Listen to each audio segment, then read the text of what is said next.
Panadol Cold and Flu. Ένα φάρμακο που βοηθάει στην αντιμετώπιση των συμπτωμάτων του κοινού κρυολογήματος και της γρίπης. Πάμε να δούμε πώς λειτουργεί και μερικά σημαντικά πράγματα που πρέπει να γνωρίζετε.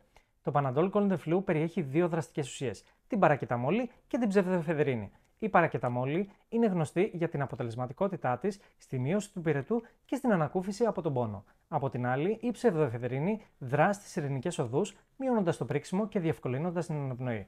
Ο συνδυασμός αυτών των δύο συστατικών βοηθά να αισθανθείτε καλύτερα πιο γρήγορα. Αλλά πριν το χρησιμοποιήσετε, υπάρχουν κάποια σημαντικά πράγματα που πρέπει να γνωρίζετε. Το Panadol Cold and Flu δεν είναι για όλους. Αν έχετε υπέρταση, καρδιολογικά προβλήματα, γλαύκομα ή υπερθυροειδισμό, καλό είναι να συμβουλευτείτε πρώτα τον γιατρό σας. Το ίδιο ισχύει αν είστε έγκυος ή θυλάζετε.